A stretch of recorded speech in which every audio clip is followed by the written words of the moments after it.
I never believed in ghosts. Not really.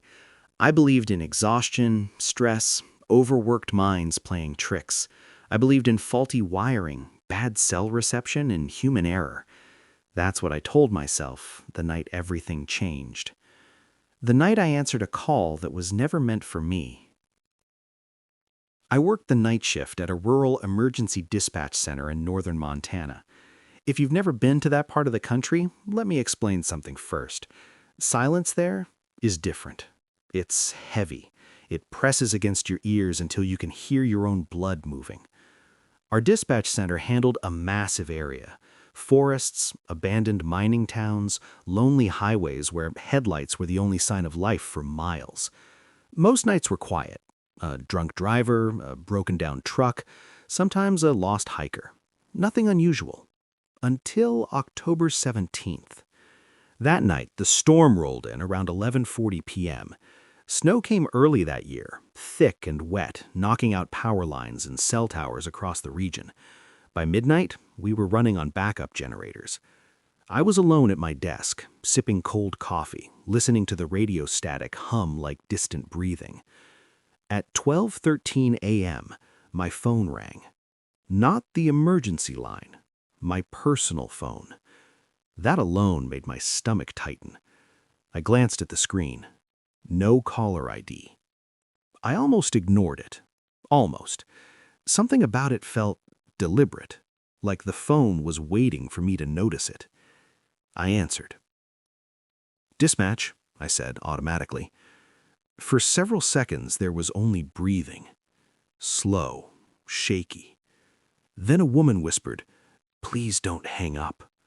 Her voice sounded close, like she was speaking directly into my ear. "I won't," I said, sitting up straighter. "Ma'am, what's your emergency?" She didn't answer right away. Instead, she said, "He found me." A chill crept up my spine. "Who found you?" I asked. "My husband." I pulled up the call trace software. Nothing. No signal source. It was as if the call didn't exist. "Ma'am, where are you calling from?" I asked. She hesitated. "I don't know," she whispered. "I don't remember the address anymore." That wasn't unusual. Panic does that to people. "What's the last thing you remember?" I asked calmly. She swallowed audibly. "I was hiding, under the stairs. He was shouting my name." Then it went quiet. A loud thump echoed through the line. She gasped, "He's coming back." "Listen to me. Are you injured?" "Yes." "What kind of injuries?" "I'm bleeding, but I don't feel it anymore." That wasn't good. "Ma'am, I need you to describe your surroundings. Anything you see, anything you hear." She breathed in sharply. "The house smells like mold and iron. The lights don't work anymore. I hear the floorboards, but they don't sound right." "How so?" "They sound wet." I felt my fingers tighten around the phone. "Do you have children?" I asked. Her breathing hitched. "I did." Did. The call quality began to degrade, static crawling over her words like insects. "He's standing at the top of the stairs now," she whispered. "He's smiling." "Can you see him?" I asked. "Yes." "What does he look like?" She paused. "He looks like you." My blood went cold. "Ma'am," slowly, I said, "you don't know what I look like." "I do now," she replied. The lights in the dispatch room flickered. I glanced at the security cameras. Nothing unusual. Empty hallways, locked doors. "Ma'am, stay with me. I need you to stay focused." She laughed softly. "That's what he used to say." A loud crack came through the line, like wood snapping. Then a scream, high, sharp, cut short. The line went dead. I stared at the phone, my heart pounding. I tried calling back. Call failed. I logged the incident anyway, flagged it as a possible domestic emergency and radioed local units. But with the storm, response time would be slow. Still, something about that call gnawed at me. I couldn't sleep when my shift ended. At 6:30 a.m., as dawn crept weakly through the clouds, I drove home through snow-covered roads, replaying the woman's voice in my head. "He looks like you."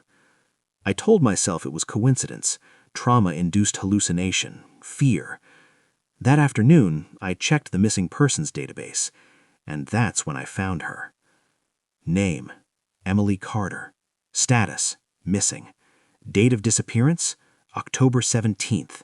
Time last seen: 12:14 a.m., 1 minute after the call. My stomach twisted. The report said her husband, Daniel Carter, was the prime suspect. Their house had been found abandoned, signs of a struggle, blood on the stairs. No bodies. I stared at the attached crime scene photos. The staircase. Dark stains on the wood. Something else caught my eye. A mirror mounted at the bottom of the stairs. Cracked. That night, my phone rang again at exactly 12:13 a.m. I didn't want to answer. I did anyway. "She's gone," the voice said. Not the woman. The man. Calm. Familiar. "Who is this?" I demanded. "You already spoke to my wife. She was very rude, kept screaming." I couldn't breathe. "You killed her," I whispered. He chuckled. "Not exactly." The lights in my apartment flickered. "I just helped her stay," he continued. "She didn't want to leave the house. None of them do."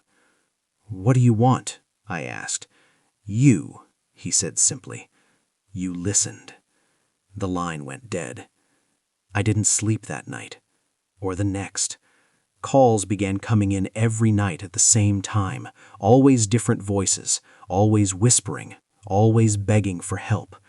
Children, men, women, all trapped, all describing the same house, the same stairs, the same smell of iron.